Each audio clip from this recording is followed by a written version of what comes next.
मुझे सोनिया जी से मिलकर जून 2 is our state appointed day.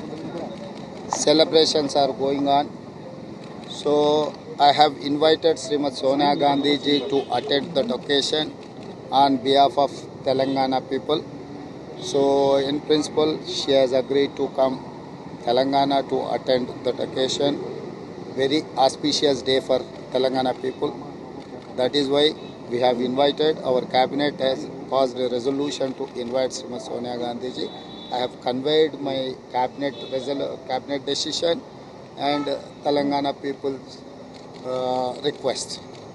And so PM is now targeting the Congress that over reservation issue, and even Pakistani leaders praising Congress leaders. How do you look at it, sir? And मैं एक बात साफ कहना चाहता हूँ, जब जब चुनाव आएंगे तब तक मोदी जी को पाकिस्तान याद आएंगे। भाई किसने गया पाकिस्तान प्राइम मिनिस्टर बर्थडे के लिए? कांग्रेस नेता लोग थोड़ी गया। मोदी जी को जब पसंद है पाकिस्तान जाएंगे, पाकिस्तान में प्रेसिडेंट वहाँ के नेता जन्मदिन में मिलेंगे या गला मिलेगा, नहीं तो पाकिस्तान से अच्छा रिश्ते के बारे में बोलेगा। और कभी उनको पसंद है तो उनके घर के बगल में मुसलमान भी थे, रमज़ान भी अच्छा वो लोग बनाए, ये सब सारे याद आएंगे।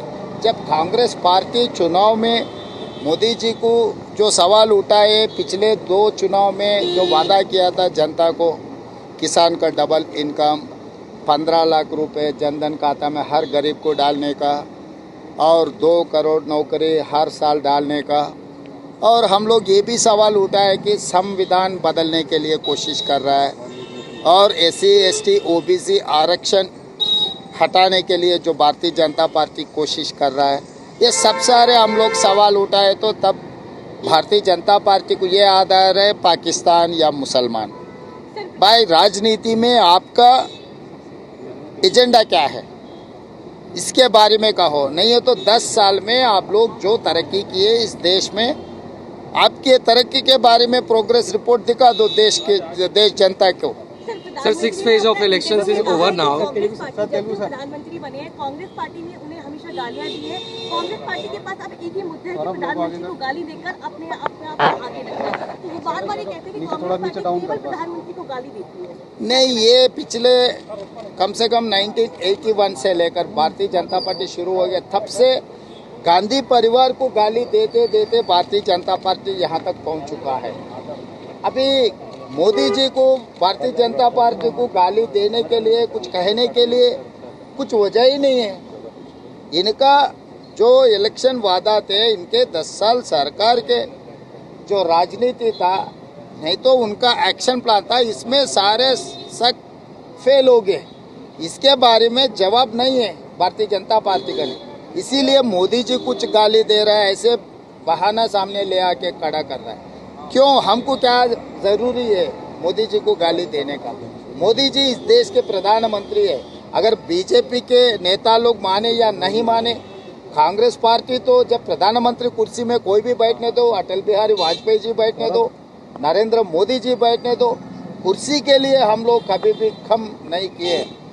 मगर अभी रहा, आप जो बात कह रहे हैं हम पलट के जवाब दिए, तो मोदी जी ऐसे बयान दे रहा है, ये ठीक नहीं है उनके होदा के लिए। Sir, 6 phases of polling is over now. What do you expect, sir? Confident है इंडिया अलायंस के लिए और कांग्रेस पार्टी के लिए, और कितना एक्सपेक्टेड नंबर आप चाहते हैं कि ये आपको मिलने जा रहा है? And sir, मैं नंबर तो, मैं ज्योतिष नहीं हूँ, मैं नंबर तो नहीं कह सकता हूँ, मगर एक बात साफ कह सकता हूँ कि हम सरकार बना रहे। India alliance is going to form the government.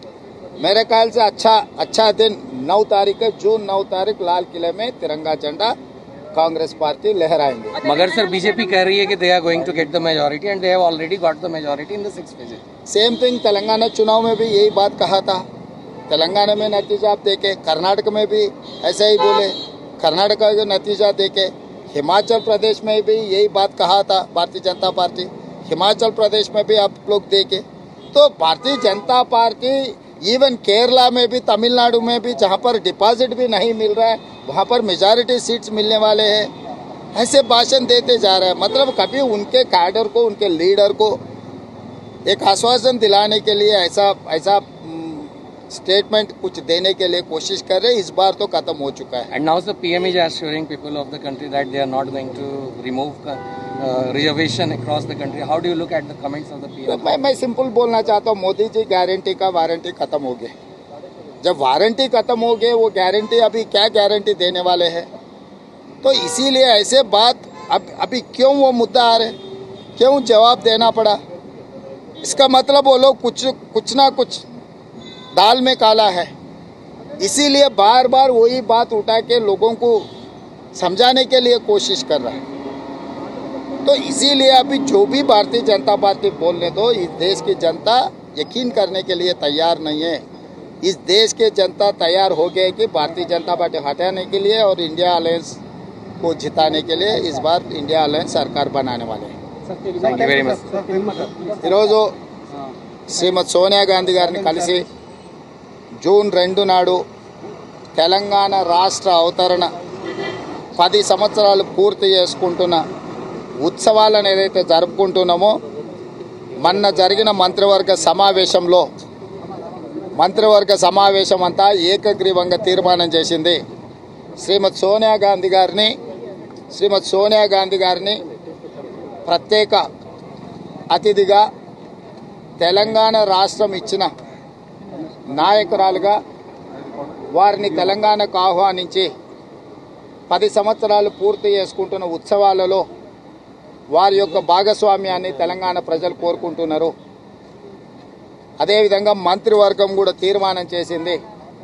ఈ 2 వివరాలను శ్రీమతి సోనియా గాంధీ గారికి వివరించి జూన్ 2 తారీఖు నాడు తెలంగాణ రాష్ట్రంలో హైదరాబాద్ నగరంలో పరేడ్ గ్రౌండ్లో జరుగుతున్న తెలంగాణ రాష్ట్ర అవతరణ ఉత్సవాలకు హాజరు కావాల్సిందిగా వారిని ఆహ్వానించినాము. వారు సానుకూలంగా స్పందించారు. ఇది తెలంగాణ 4 కోట్ల ప్రజలకు చాలా సంతోషకరమైన వార్త. మేమందరం కాంగ్రెస్ శ్రేణులమందరం కూడా సోనియా గాంధీ గారి పర్యటన కోసం, రాష్ట్ర అవతరణ ఉత్సవాల కోసం ఎదురు చూస్తున్నాము. అద్భుతంగా ఈ ఉత్సవాలను నిర్వహించడం ద్వారా శ్రీమతి సోనియా గాంధీ గారు తెలంగాణ రాష్ట్రాన్ని ఇచ్చి తెలంగాణ 4 కోట్ల ప్రజల యొక్క ఆత్మగౌరవాన్ని నిలబెట్టినందుకు వారిని సత్కరించడం ద్వారా మేము కృతజ్ఞత తెలియజేయదలుచుకున్న శ్రీమతి సోనియా గాంధీ గారికి. వారు మా ఆహ్వానాన్ని మన్నించి వారు రాష్ట్రానికి రావడానికి ఒప్పుకున్నందుకు వారికి మనస్ఫూర్తిగా కాంగ్రెస్ పార్టీ అధ్యక్షుడిగా, తెలంగాణ రాష్ట్ర ముఖ్యమంత్రిగా ధన్యవాదాలు తెలియజేస్తున్నా. రాష్ట్రంలో ఉండే ప్రముఖులందరూ, ఉద్యమకారులందరినీ, ఎవరెవరైతే ఉద్యమంలో పాల్గొన్నారో వాళ్ళందరినీ కూడా భాగస్వాములను చేస్తారు.